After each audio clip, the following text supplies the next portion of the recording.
Hello my dear students, welcome back to the class. तो आज हम लोग मैथमेटिक्स का रियल नंबर्स का पार्ट 2 दैट इज और इररेशनल नंबर वो स्टार्ट कर रहे हैं। लास्ट लेक्चर में हमने अपना रैशनल नंबर खत्म किया था, राइट। तो आज हम लोग स्टार्ट क्या करने वाले हैं? स्टार्ट करने वाले हैं इररेशनल नंबर। तो सबसे पहले हम लोग समझते हैं कि इररेशनल नंबर बोलते किसको है, राइट। तो the numbers which can not be expressed in the form of P by Q, right. तो कोई भी नंबर जिसको आप लोग पी बाई क्यू के फॉर्म में एक्सप्रेस नहीं कर सकते हो, उस नंबर्स को हम लोग बोलते हैं इररेशनल नंबर। जैसे कि यहाँ पे देखो √2 हो गया, √3 हो गया एंड क्यूब रूट ऑफ 5 हो गया। या आपका एक ध्यान से समझना, इस ये जो आपके पास डेसिमल नंबर गिवन है, ये आपका एक non recurring and non repeating decimal है, राइट। यहाँ पे ध्यान देना, ये 1 1 है, उसके बाद फिर 1 1 है, फिर यहाँ पे 4 1 है, मतलब कि ये एक नॉन रिपीटिंग डेसिमल नंबर है। तो ऐसा कोई भी नंबर जिसको हम लोग p बाई क्यू के फॉर्म में चेंज नहीं कर सकते हैं, जहां p एंड q को क्या होना पड़ता है, p और q को वहां पे इंटीजर्स होना पड़ता है। तो कोई भी नंबर जिसको हम लोग p बाई क्यू के फॉर्म में चेंज नहीं कर सकते हैं, उन नंबर्स को हम लोग बोलते हैं इररेशनल नंबर। तो इररेशनल नंबर का अगर एग्जाम्पल पूछा जाए तो रूट के अंदर अगर सपोज यहाँ पे √2 हो गया, √3 हो गया, ठीक है, क्यूब रूट ऑफ 5 हो गया, उसके बाद एक नॉन रिपीटिंग डेसिमल जो कि आगे बढ़ता जाएगा, ठीक है। ये क्या है? ये नॉन एंडिंग भी है, ये एंड नहीं हो रहा है, और ये नॉन रिपीटिंग भी है। तो इस तरह के नंबर्स को हम लोगों ने कैटेगराइज किया है इररेशनल नंबर में, सही है। वहीं पे अगर मैं यहाँ पे रैशनल और इररेशनल नंबर को एक साथ मिला दूं, इररेशनल नंबर को अगर मैं एक साथ मिला दूं, तब इस पूरे कैटेगरी को हमने नाम दिया है रियल नंबर्स, राइट। क्या नाम दिया है? Real numbers. तो ध्यान से समझना, रैशनल नंबर कौन कौन से नंबर होते हैं? रैशनल नंबर जिसको हम लोग पी बाई क्यू के फॉर्म में चेंज कर सकते हैं, पी बाई क्यू के फॉर्म में ये चेंज हो जाएगा, जहां पे पी एंड क्यू इंटीजर्स है। इररेशनल नंबर जो कि पी और क्यू के फॉर्म में चेंज नहीं होगा, सही है। तो कोई भी इंटीजर, हमने किसके किसके बारे में पढ़ा था? हमने पढ़ा था आपका नेचुरल नंबर्स के बारे में, होल नंबर के बारे में, इंटीजर्स के बारे में। तो सारा नेचुरल नंबर, सारा होल नंबर, सारा इंटीजर्स, ये सारा क्या था? सारा आपका रैशनल नंबर की कैटेगरी में था, राइट। वहीं पे अगर आपके पास एक रिकरिंग डेसिमल आ जाए, ठीक है, रिकरिंग डेसिमल आ जाए, तो वो भी क्या था? वो भी आपका एक रैशनल नंबर था। जैसे कि अगर मैं यहाँ पे एग्जांपल दिखाऊं, 2/3 हो गया, ठीक है। 2/3 को हम लोग लिख सकते हैं 0.6666, ठीक है, और ये चलते रहेगा।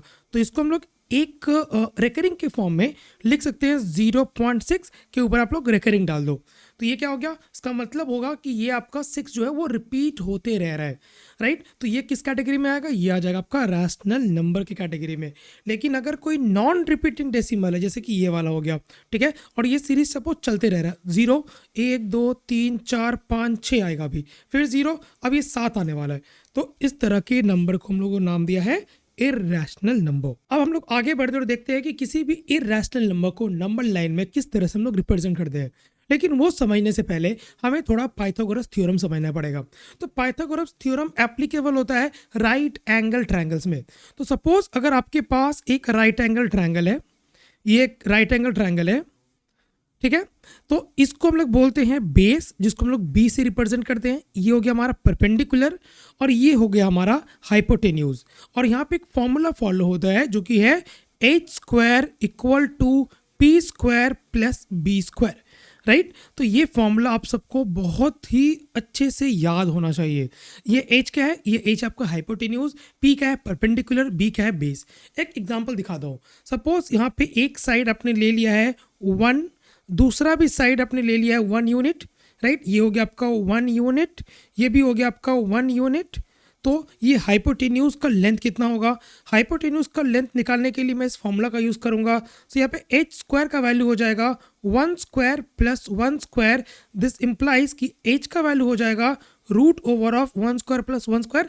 तो ये हो गया 2। तो कितना आ गया h का वैल्यू? h का वैल्यू आ गया है आपका √2 यूनिट। क्लियर? तो इस तरह से हम लोग किसी भी राइट एंगल ट्रायंगल में अगर परपेंडिकुलर और बेस गिवन हो, तो हम लोग हाइपोटेन्यूज को कैलकुलेट करते हैं। राइट। चलो तो हम लोग आगे बढ़ते हैं विद द टॉपिक कि किस तरह से हम लोग किसी भी इररेशनल नंबर को नंबर लाइन पे रिप्रेजेंट करेंगे। सो पहला क्वेश्चन हमारा, let us show root two on number line. ये रूट टू क्या है? रूट टू आपका इररेशनल नंबर है। अब इसको आपको नंबर लाइन पे दिखाना है। तो सबसे पहले हम लोग क्या करने वाले हैं, सबसे पहले हम लोग यहाँ पे नंबर लाइन ड्रॉ करेंगे। तो ये हो गया आपका नंबर लाइन। नंबर लाइन पे अब एक काम करो, आप लोग सबसे पहले मार्क कर दो जीरो वाला पॉइंट। तो ये हो गया आपका जीरो वाला पॉइंट, ठीक है। अब रूट टू कैसे आएगा, देखो जैसे कि मैंने यहाँ पे लास्ट वाले एग्जांपल में जो मैंने सॉल्व किया है, यहाँ पे परपेंडिकुलर मैंने लिया 1, हमने बेस लिया है 1। तो अगर मुझे रूट टू लेके आना है तो मुझे एक ट्रायंगल बनाना पड़ेगा जिसका परपेंडिकुलर 1 होगा और बेस भी 1 होगा। तो यहाँ पे मैं क्या करता हूँ, 1 यूनिट का, ठीक है, ये मान लो कि नंबर लाइन पे ये हो गया 1 और ऊपर भी मैं जा रहा हूँ यहाँ पे 1। तो ये मैं बना लिया 1 यूनिट का बेस और 1 यूनिट का परपेंडिकुलर, राइट। तो ये हो गया आपका हाइपोटेन्यूज, और हाइपोटेन्यूज का लेंथ कितना आएगा, that is going to be root two units. कितना आएगा, रूट टू यूनिट्स। अब ध्यान से समझना हम लोग क्या करेंगे। अब हम लोग इस रूट टू को रेडियस बना के, इस रूट टू को रेडियस बना के कंपास की हेल्प से क्या करेंगे कि एक सर्कल ड्रॉ करेंगे, जो सर्कल नंबर लाइन को कुछ इस पॉइंट पे कट करेगा, ठीक है। जो सर्कल नंबर लाइन को कुछ इस पॉइंट पे कट करेगा, मतलब हम लोग क्या करने वाले हैं, कंपास के एक एंड को हम लोग यहाँ फिक्स करेंगे, दूसरे एंड में ये वाला लेंथ लेंगे और उससे एक सर्कल बनाएंगे। वो सर्कल नंबर लाइन को इस पॉइंट पे कट करेगा। तो ये वाला पॉइंट आ गया आपका रूट टू। क्या आ गया, रूट टू आ गया। इस तरह से, इस मेथड से हम लोग किसी भी इररेशनल नंबर को नंबर लाइन पे हम लोग दिखाते हैं, राइट। एक और क्वेश्चन करें, चलो आगे बढ़ते हैं विद द वेरी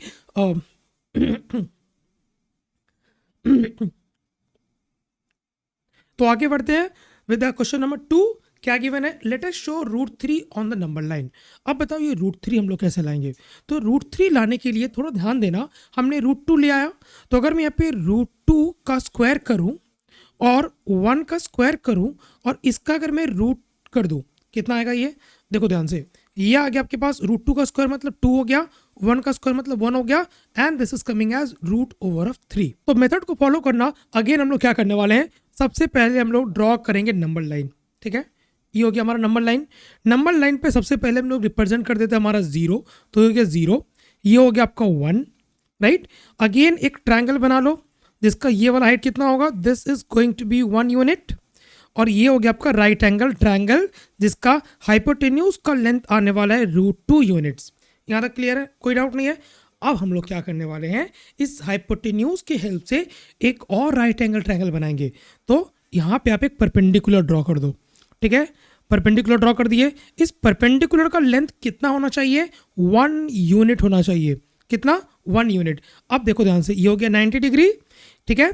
ये जो परपेंडिकुलर इसका लेंथ कितना, 1 यूनिट। अब इस एंड से आप मैच करवा दो इसको। अब बताओ, ये हो गया आपका बेस जिसका लेंथ है रूट टू यूनिट्स, ये हो गया आपका परपेंडिकुलर जिसका लेंथ हो गया आपका कितना, 1 यूनिट। तो हाइपोटेन्यूज कितना आएगा, हाइपोटेन्यूज का लेंथ आ जाएगा रूट 3 यूनिट्स, ठीक है। कहाँ से आ रहा है, देखो ध्यान से, ये हो गया सपोज परपेंडिकुलर रूट 2 का स्क्वायर प्लस ये हो गया आपका बेस, सॉरी इसको हम लोग बोलेंगे क्या, इसको हम लोग बोलेंगे बेस। तो ये हो गया रूट 2, क्या हो गया, रूट 2 आपका बेस हो गया, तो इसको हम लोग बना देते हैं base. So this is base का स्क्वायर, ये हो गया परपेंडिकुलर का स्क्वायर, और इसका आप लोग रूट ले रहे हो। क्लियर यहाँ तक। सो बेस का स्क्वायर मतलब हो गया रूट 2 का स्क्वायर प्लस परपेंडिकुलर का स्क्वायर मतलब हो गया 1 का स्क्वायर का रूट। तो ये वाला वैल्यू कितना आ रहा है, ये वाला वैल्यू आ रहा है आपका रूट 3। अब ध्यान से देखना, ये जो आप लोग लेंथ ड्रॉ किए ना, ठीक है, ये जो लेंथ ड्रॉ की हो, इसको अगर आपको नंबर लाइन पे दिखाना है, क्या करना है, कंपास लेना है। कंपास का एक एंड, ठीक है, वो जो आपके निडल वाला एंड होता है उसको यहाँ पे फिक्स करना है, जो पेंसिल वाला एंड होता है इसको रेडियस मान के उसको उसके हेल्प से एक सर्कल बनाना है। ये सर्कल कट करेगा नंबर लाइन को कुछ इस पॉइंट पे, ठीक है। ध्यान से समझना, नंबर लाइन को कुछ इस पॉइंट पे कट करने वाला है, और ये वाला पॉइंट आ जाएगा आपका रूट 3, सॉरी ये कितना आ जाएगा, this is going to be root 3, और रूट 3 को आपको दिखाना था नंबर लाइन पे। तो आपने क्या कर दिया, इस मेथड की हेल्प से रूट 3 को आपने नंबर लाइन पे दिखा दिया। क्लियर। लास्ट वाले मेथड को सही से फॉलो करना। क्या कर रहे हैं हम लोग, इसको रेडियस मान के ना सर्कल बना रहे हैं with the help of compass. वो सर्कल नंबर लाइन को जिस पॉइंट पे कट कर रहा है वो वाला पॉइंट हो जाएगा आपका रूट 3 वाला पॉइंट। क्लियर, आगे बढ़े, चलो बढ़ते हैं क्वेश्चन नंबर 3 में। क्या दिखाना है? रूट ओवर ऑफ 5 दिखाना है, रूट ओवर ऑफ 6 दिखाना है, रूट ओवर ऑफ 7 दिखाना है नंबर लाइन पे। तो देखो ध्यान से, रूट ओवर ऑफ 5 का मतलब क्या हुआ? सबसे पहले हम लोग देखेंगे रूट ओवर ऑफ 5 को हम लोग किस तरह से नंबर लाइन पे दिखा सकते हैं। तो रूट ओवर ऑफ 5 लाने के लिए आपको करना पड़ेगा 2 का स्क्वायर एंड 1 का स्क्वायर इसका रूट। ये कितना आएगा? This is going to be root over of 5। मतलब कि सबसे पहले हम ड्रॉ कर लेते हैं नंबर लाइन। तो सपोज ये हो गया आपका नंबर लाइन। नंबर लाइन पे सबसे पहले मैं यहाँ पे दिखा देता हूँ 0। तो सपोज ये हो गया आपका 0। मुझे बेस का वैल्यू लेना है। Suppose this is your base, ठीक है। बेस का स्क्वायर प्लस परपेंडिकुलर का स्क्वायर, इसका रूट में ले रहा हूँ, ठीक है। तो बेस का वैल्यू लेना 2। तो मैं यहाँ पे बेस का वैल्यू ले लिया सपोज 2। ये हो गया आपका 2। परपेंडिकुलर मुझे लेना 1 यूनिट, तो ये हो गया परपेंडिकुलर, ये हो गया 1 यूनिट। अब जो मैं हाइपोटेन्यूज ड्रॉ करने वाला हूँ, ठीक है, तो ये हो गया आपका hypotenuse equal to base square plus perpendicular का स्क्वायर का root, that is coming as root over of 5। तो ये लेंथ कितना आएगा? This is going to be root 5। बताओ यहाँ तक क्लियर है? अब मैं हाइपोटेन्यूज को रेडियस लेकर एक सर्कल ड्रॉ करने वाला हूँ, जो सर्कल नंबर लाइन को इस पॉइंट पे कट करेगा, और ये पॉइंट हो गया रूट 5 वाला पॉइंट। बताओ कोई डाउट? ठीक है। इसी तरह से अगर मैं रूट 6 को दिखाना चाहूँ, तो रूट 6 का मतलब क्या हुआ? रूट 6 का मतलब हो गया, ये हो गया, देखो ध्यान से, रूट 5 का स्क्वायर प्लस 1 का स्क्वायर, इसका रूट ले लो। रूट 5 का स्क्वायर कितना आएगा? रूट 5 का स्क्वायर आ जाएगा आपके पास 5 प्लस 1 का स्क्वायर 1, इसका रूट ये कितना आ रहा है? ये आ रहा है रूट 6। मतलब कि रूट 6 को अगर मुझे नंबर लाइन पे दिखाना है, तो उसके लिए मुझे बेस का वैल्यू लेना पड़ेगा रूट 5 और परपेंडिकुलर ड्रॉ करना पड़ेगा। और ये परपेंडिकुलर का लेंथ कितना होगा? परपेंडिकुलर का लेंथ होगा 1 यूनिट, ठीक है। तो ये एक राइट एंगल ट्रायंगल फॉर्म हो गया। हाइपोटेन्यूज ड्रॉ कर लो, ठीक है। हाइपोटेन्यूज का वैल्यू कितना होगा? हाइपोटेन्यूज का वैल्यू हो जाएगा रूट 6। और इस हाइपोटेन्यूज को, जिसका वैल्यू है रूट 6, उसको रेडियस मान के एक सर्कल ड्रॉ कर दो।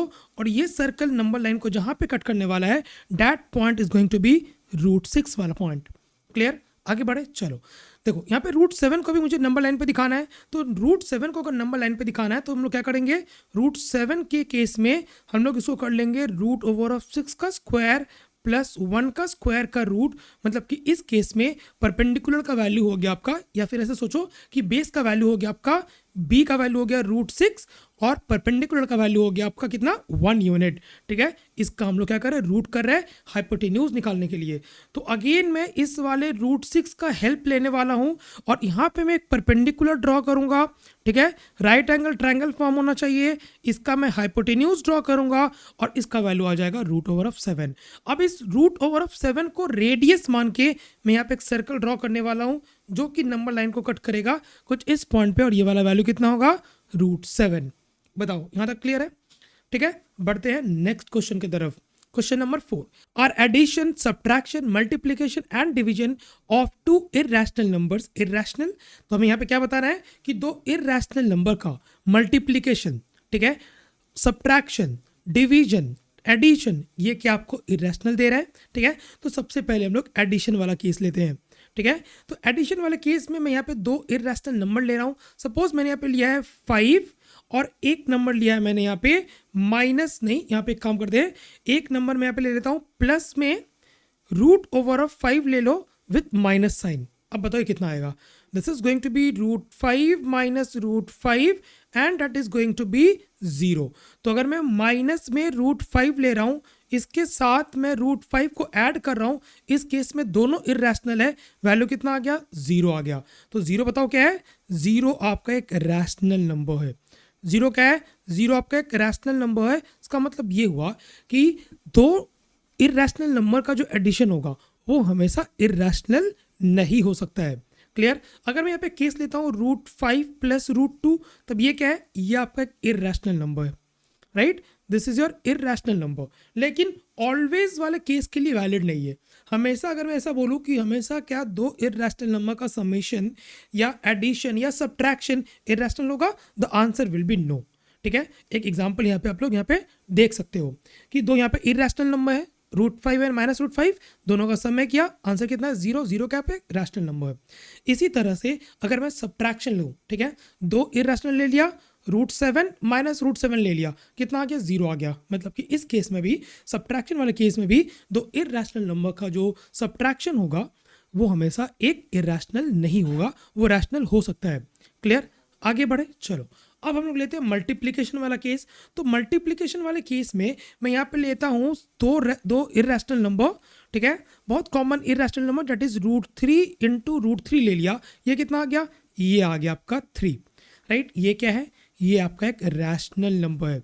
मतलब कि मल्टीप्लिकेशन वाले केस में भी क्या होगा कि दो इर्रेशनल नंबर का मल्टीप्लिकेशन रैशनल हो सकता है। इसी तरह से अगर मैं दो इर्रेशनल नंबर का डिवीजन लेता हूँ, सपोज मैंने यहाँ पे लिया है √7/√7, ठीक है, तो √7 क्या है, इर्रेशनल नंबर, ठीक है। तो दोनों इर्रेशनल नंबर का अगर मैं डिवीजन लिया हूँ, आंसर कितना आ रहा है, आंसर इज कमिंग एज 1। ये भी क्या है, ये भी आपका एक रैशनल नंबर है। इसका मतलब कि डिवीजन वाले केस में भी मुझे बोलना पड़ेगा कि दो इर्रेशनल नंबर का जो डिवीजन होगा, ठीक है, डिवीजन का जो रिजल्ट होगा वो हमेशा इर्रेशनल नहीं होगा। क्लियर यहाँ तक, ये क्वेश्चन क्लियर है, आगे बढ़े, चलो। तो अब हम लोग पढ़ने वाले हैं कुछ axioms regarding the order of real numbers, ठीक है। एक्सियोम्स को ध्यान से समझना है। तो फर्स्ट क्या है, first is if a and b are two real numbers, ठीक है। मैंने क्या समझाया, रियल नंबर्स क्या होता है, रियल नंबर्स मतलब कि अगर मैं रैशनल इर्रेशनल नंबर सारे को एक साथ काउंट करूं, so those number are your real numbers. Clear, चलो। Then only one condition of A less than B और A greater than B and A equal to B satisfied. तो अगर suppose आपके पास दो रियल नंबर्स है, मैं यहाँ पे दो रियल नंबर का एग्जांपल लेता हूँ। सपोज आपने ले लिया यहाँ पे 2, ए का वैल्यू आपने ले लिया 2 और बी का वैल्यू आपने ले लिया है सपोज यहाँ पे मैं ले लेता हूँ 0.6, ठीक है। तो एक नंबर मैंने लिया यहाँ पे 2, दूसरा नंबर मैंने लिया यहाँ पे 0.6। तो ध्यान से देखना, यहाँ पे ए का वैल्यू जो है वो बी से बड़ा है, ठीक है, ए का वैल्यू यहाँ पे क्या है, बी से बड़ा है। तो कोई भी दो रियल नंबर अगर आप लेते हो, सो हमेशा इन तीनों में से कोई एक कंडीशन को तो सेटिस्फाई करना ही पड़ेगा। क्लियर, सेकेंड एक्सियोम पढ़ते हैं हम लोग। सेकेंड एक्सियोम क्या बताता है, ध्यान से समझना कि अगर ए का वैल्यू बी के बराबर है एंड बी का वैल्यू अगर सी के बराबर है, तो दिस इंप्लाइज कि ए का वैल्यू आपका सी के बराबर होने वाला है। क्लियर, ये हो गया इसका फर्स्ट पॉइंट। सेकेंड पॉइंट पे ध्यान देना कि अगर ए का वैल्यू बी से कम है, ठीक है, एग्जाम्पल से हम लोग समझेंगे इसको, एंड अगर बी का वैल्यू सी से कम है, तो हम लोग बोल सकते हैं कि ए का वैल्यू आपका सी से कम होने वाला है। एग्जाम्पल पे ध्यान देना, सपोज मैंने यहाँ पे लिया है 3 जो है वो 5 से कम है। क्लियर, और 5 क्या है, 5 आपका सपोज 9 से कम है। तो आप लोग डायरेक्टली बोल सकते हो कि जो 3 होगा that 3 will be less then 9। Clear, तो ए अगर बी से कम है और बी अगर सी से कम है, तो मैं बोल सकता हूँ कि जो ए होगा ये आपका सी से कम होने वाला है। क्लियर, आगे बढ़े, चलो हम लोग बढ़ते हैं थर्ड एक्सियोम की तरफ। तो थर्ड एक्सियोम क्या बताता है कि अगर ए का वैल्यू बी के बराबर है, दिस इंप्लाइज कि अगर मैं दोनों तरफ सी को ऐड करता हूँ तो ये दोनों भी आपका क्या होने वाला है, बराबर होने वाला है। एग्जाम्पल के तौर पे अगर मैं यहाँ पे समझाऊँ, सपोज यहाँ पे लिखता हूँ मैं 2 यहाँ पे मुझे लिखना पड़ेगा 2 = 2। ये बहुत कॉमन सा एक एग्जाम्पल हो गया। 2 = 2 अगर मैं लिखता हूँ 2 के बराबर है, तो अगर मैं दोनों तरफ 3 ऐड कर दिया तो बताओ कितना आ गया, 5 = 5। ऑब्वियसली ये कंडीशन आपका हमेशा वैलिड होगा। क्लियर, तो अगर दो नंबर बराबर है, दोनों में अगर कुछ नंबर आप ऐड कर रहे हो तो स्टिल दोनों नंबर क्या होने वाला है, बराबर होने वाला है। तो ये हो गया थर्ड एक्सियोम का फर्स्ट पॉइंट। सेकेंड पॉइंट पे ध्यान देना कि अगर ए का वैल्यू बी से कम है, ठीक है, तो अगर मैं ए के साथ सी ऐड कर रहा हूँ, that will be less than b के साथ अगर मैं सी को ऐड करूँ, राइट। फॉर एग्जाम्पल अगर मैं यहाँ पे लिखता हूँ कि 3 इज लेस देन 5, तो अगर मैं यहाँ पे 3 के साथ 2 ऐड कर दूँ, राइट, और 5 के साथ भी अगर मैं 2 ऐड कर दूँ, तो ध्यान से देखना ये कितना आ गया 5 और ये कितना आ गया, ये हो गया 7। मतलब कि इस केस में आपका a is less than b। क्या होगा, a is less than b अगर है तो a + c जो होने वाला वो b + c से कम होने वाला है। क्लियर यहाँ तक, आगे बढ़े, चलो। तो हम लोग बढ़ते हैं फोर्थ एक्सियोम की तरफ और ये आपका लास्ट एक्सियोम होने वाला है। ध्यान से समझना कि अगर a का वैल्यू b के बराबर है, दिस इंप्लाइज कि अगर मैं a से c को मल्टीप्लाई करूं, that will be equal to b × c। मतलब कि अगर मैं दोनों तरफ c से मल्टीप्लाई करूं, स्टिल दोनों बराबर होने वाला है। ठीक है, तो ये अगेन ये हो गया इसका फर्स्ट पॉइंट। सेकेंड पॉइंट पे ध्यान देना, ये इंपॉर्टेंट है कि अगर a का वैल्यू b से कम है एंड c का वैल्यू अगर 0 से बड़ा है, ध्यान से समझना, ठीक है। यहाँ पे क्या आ गया कि अगर a का वैल्यू b से कम है और c का वैल्यू मैं 0 से बड़ा ले रहा हूँ, दिस इंप्लाइज कि a × c अगर मैं करूँ, ठीक है। a इंटू सी अगर मैं करता हूँ that will be less than b into C. याद रखना इस वाले कंडीशन में आपने क्या लिखा है कि c का वैल्यू आपका जीरो से बड़ा होना चाहिए। क्लियर। तो a को अगर मैं c से मल्टीप्लाई करता हूँ और b को अगर मैं c से मल्टीप्लाई करता हूँ so still a into c will be less than your b into c. Example के तौर पे ध्यान से देखना, यहाँ पे मैं करता हूँ 3 इज लेस देन 5। अगर मैं दोनों तरफ 4 से मल्टीप्लाई कर दूँ कितना हो जाएगा 12। That will be less then 20। 12 is less than 20। Clear है। लेकिन अब थोड़ा ध्यान देना यहाँ पे, अगर मैं दोनों तरफ -4 से मल्टीप्लाई कर दूँ, ठीक है, दोनों तरफ अगर मैं -4 से मल्टीप्लाई करूँ सो अब बताओ यहाँ पे 3 के साथ में -4 से मल्टीप्लाई कर रहा हूँ, 5 के साथ में यहाँ पे -4 से मल्टीप्लाई कर रहा हूँ, कितना आ गया, ये आ गया -12। ये कितना आ गया -20। अब बताओ -12 बड़ा है या -20 बड़ा है। ऑब्वियसली माइनस साइन में जो वैल्यू जितना कम होगा वो वैल्यू उतना ज़्यादा बड़ा होने वाला है। अगर मैं माइनस वाले नंबर से दोनों तरफ मल्टीप्लाई कर रहा हूँ तो ये साइन आपको चेंज कर देना पड़ेगा। ठीक है। अगर आप किसी नंबर से दोनों तरफ मल्टीप्लाई कर रहे हो वो नंबर अगर 0 से बड़ा है तो साइन चेंज नहीं होने वाला है। लेकिन अगर आप दोनों तरफ नेगेटिव नंबर से मल्टीप्लाई कर रहे हो तो बीच का जो साइन है वो लेस से ग्रेटर में चेंज हो जाएगा या ग्रेटर से आपका लेस में चेंज हो जाएगा। तो ये हो गया आपका axioms regarding the order of real numbers. ठीक है, बहुत ही आसान है। इजी एग्जाम्पल लेके आप इसको बहुत ही आसान तरीके से समझ सकते हो। So thank you so much students. आज के लिए हम लोग यहाँ पे खत्म करते हैं। Will see you in the next video.